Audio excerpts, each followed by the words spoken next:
My name is Nancy Goodman. I'm the author of It Was Food vs. Me and I Won, and the writer-director of the romantic comedy Surprise Me, streaming on Amazon Prime. All of my works have to do with emotional eating and binging because I was queen of it. I never understood why I had this food curse. It was overwhelming and I felt very hopeless to ever get past it. I finally went for help. I often think that the therapist probably made a call right after I left the office saying, we can put a wing on the hospital after this one. She's a live one. I almost laugh at all of these things online that say, 5 easy steps to stop a binge. What? The only steps you're taking in a binge are toward the food. To tell me to make a phone call my friend instead of binging? Are you kidding? My friend is in the fridge. Put the food high up where you can't reach it.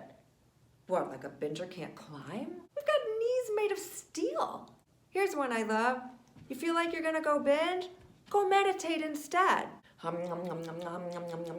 You know, what makes it so great is that we think we can't have it. It's kind of like that guy in high school that you just had such a major crush on, but you couldn't have him, and so it made you want him more and more and more. And then one day, maybe you get him, and you realize, he's not so great. I can't help you once the binge has started. You can't help me. Where I can help you is all day long tracking your feelings, being very mindful not of the eating, but of the feeling, because guess what happens just before you eat? You feel. Let me give you an example. You're talking to your girlfriend on the phone, you hang up, and suddenly you're in the cabinets. Well, maybe she said something annoying. Let's talk about cravings. Anytime someone tells you to avoid a craving, avoid that person. We're not idiots. We know we're not supposed to eat for stress or depression or boredom, all right? Oh, thanks. You haven't heard that one before. But what you probably haven't heard before is that your cravings are packed with information about you emotionally. When you run from a craving, you're running from a voice inside that's telling you something, and if you don't listen, who will? Cravings are your new navigation system. The food is like breadcrumbs leading us to our feelings, because a craving is a feeling incognito. Let me give you an example. One day, I'm in the car talking on my cell phone to my mom. And we all know moms can be irritating. We moms are irritating, okay? Not slamming the mom, just saying irritations do exist. So I hang up the phone and all of a sudden, I swear to you, I see a Snickers bar in my brain, okay? And I'm thinking, oh, where can I stop? Where can I stop to get a Snickers bar? Clearly this is before quarantine. Because I was in the training of following and using my navigation system, where there is food, there's a feeling, I thought to myself, okay, I'm craving a Snickers bar, what just happened? What just happened? And then I realized my mom made a comment that was very hurtful. But once I've identified the feeling, my mom hurt me, I have a choice. Not a choice of what to eat, but a choice of how to handle this feeling. Roscoe's having a feeling right now. But see, he just expresses it. Do I call my mom and tell her that she upset me and have that conversation? Or do I sit on the moment, feel like crap, let the feeling run around in my brain until it goes away? After I've done that, if I still want a Snickers bar, I can have it because I am not using food to distract myself from the feeling.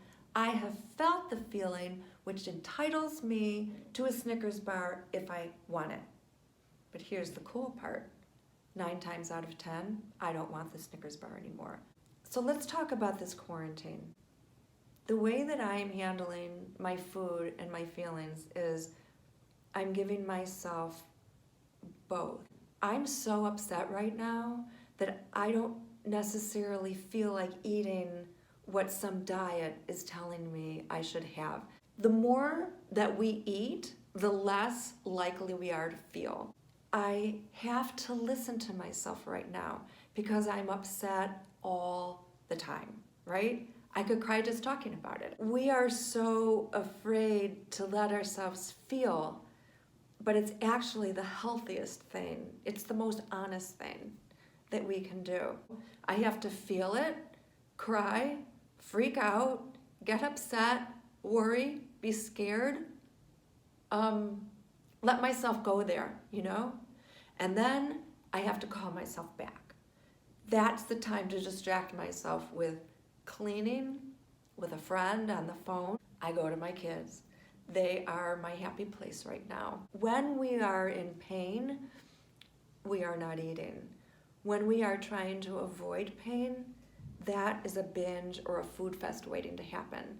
You know how you bang your head on the cabinet and you want to beat the crap out of it? Like, that's how I am. Anything that hits me in the head, I just want to destroy it. It hurts so badly, but never, when I crash my forehead into the cabinet, do I reach for food. The diet of 2020, the diet of a pandemic, is to eat and feel. Eat and feel. Let yourself obsess and then distract yourself, but not with food. That's when you go meditate. That's when you go exercise. But if you try to do those things when you have a craving, you'll give into the craving because the craving is packed with the feeling. Feed the craving. Don't run from it. But you can negotiate. So let's just say that you, as a responsible adult, have this mad craving for pizza. What's wrong with pizza? It's when you start eating pizza and everything around it, that's when you get into trouble. Guess what else a binge is? It's a freaking tantrum, okay? It's a food tantrum. Your feelings have not been heard by you or by someone else. What calms kids who are having a tantrum? Ignoring them? No. That just makes them cry harder. We listen to them. We talk to them. We ask them what's going on. Why are you crying? Why are you upset? That is what calms a child. They just want to be heard. It's kind of like we have to be our own perfect mommy. Like, we are imperfect people who need a perfect mommy. So what does a perfect mommy do? She listens. She holds us. She comforts us. She tells us that everything's going to be okay. She comes up with something for us to do in the moment that will help us feel better. She's got all the answers. You get to decide what you want, when you're going to have it, and what's best for you. It may be best for you on this day to load up on carbs for breakfast because that's what feels good. And then you'll negotiate what you'll be having for lunch. And you'll negotiate what you're having for dinner. Structure is what works in a diet. Deprivation is what causes it to fail. So before I go for the day, and I will be back to help you as much as you need me to be there, but I want to tell you my favorite part about us bingers. We are, granted, very emotional people, and we are complicated. We're complicated. I think that's what I love most about bingers is our hearts. We would hurt ourselves before we would hurt anybody else. You want proof of that? What is a binge? Who's it hurting? Only ourselves. And the only thing that can get us through that moment, we think, is food. It's a place that we can allow ourselves to feel good. Well, I'm here to tell you that there are so many places that we can feel good, and food still gets to be one of them, but we're capable of so much more than that. Do you think when I was binging back in those days that I thought I could write a book? Do you know what someone said to me once? How does somebody write a book when they've never even read one? A movie? I didn't have any training for a movie. Directing it? What do I know about directing a movie? All the passion that used to go into food has now been redirected into projects and goals. And so A binge today, you know what it looks like? It looks like a panic attack, but there's no food in it. I have 0-calorie binges, and I still eat food that I love and enjoy and crave every single day, and so will you. So I have an idea. Let's make this quarantine matter. If we're lucky enough not to be ill right now, then how dare we turn our back on our health by feeding ourselves food that could hurt our immune systems, make us feel worse about ourselves, make us feel physically sluggish. So, I have a little homework assignment for you. Tomorrow is your day 1. Tonight when you get into bed, I want you to remember that the structure of a diet works. The deprivation of a diet sets you up to fail. Your cravings lead the way to your feelings and to what you feel like eating that day. So, I want you to have a piece of paper. At the top says breakfast, and write down something that you would like to have for breakfast tomorrow. The diet of your cravings. Lunch, had lunch, write down what you are going to have for lunch tomorrow. Snack, dinner, write down your dinner, and then have another snack written down afterward. We need help right now. We need help organizing our food, but we also need help being responsible to these goals that we set. It's almost like a to-do list. You know, this is your to-eat list. Every time you eat it, you're going to scratch it off. And then you'll see the rest of the food that you have allotted for the day. The reason I don't want it to be a diet is because I want you relying on your cravings and on your sensibility. That's what we need to do as an adult. We need to rely on our knowledge of ourselves, not anybody's opinion about what we feel, what we eat, what we're in the mood for. Who could possibly know that but us? And the more that we listen, the better we are at getting through everything in our lives, including some of the emotional triggers that happen just before we move to food. And we're going to be talking about that next time. Sugar is something that we'll also talk about because because sugar is a trigger too. So for tomorrow, have that menu for yourself. It will keep you safe, all right? Now, speaking of safe, in my book, it was Food versus Me and I Won. My mantra is safe, separate, always, food, and emotion. That's what we're going to be doing together. You're going to have a food track and you're going to have a feelings track. And we're going to deal with them both, but separately. Because a binge is when they're all wrapped up together. Also, I want you to have a separate place to write down your feelings. Journaling is not overrated. It is so essential because sometimes your feelings will come out on paper when they won't necessarily come out in your thoughts.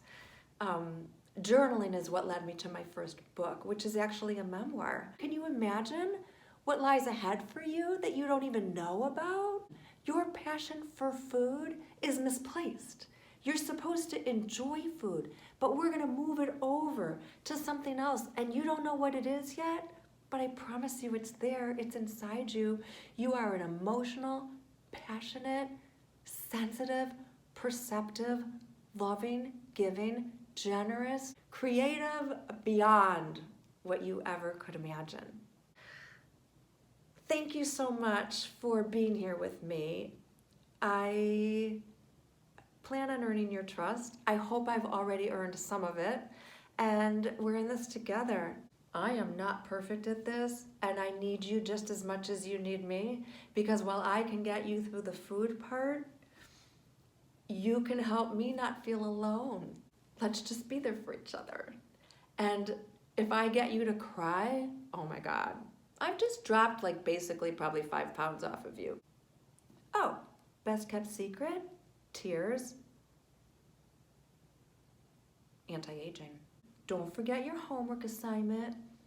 Any comments that you have, I will respond to them. I want your questions. Oh, and by the way, after you've felt your feelings and after you've eaten to your cravings, if you're looking for a distraction, there's an adorable romantic comedy on Amazon Prime called Surprise Me. If you like it, I wouldn't be offended if you wrote a nice review. You know, if you don't like it, totally fine. I can take the criticism. I really can. Just try not to be mean about it. Some people are so mean. Makes me binge. On the agenda for tomorrow, a couple recipes, because I know you want to talk about the food. I always wanted to talk about the food. I never wanted to talk about the feelings. And that's okay. We're here to talk about both. Okay, that's it for today. See you soon. Thanks again for coming by.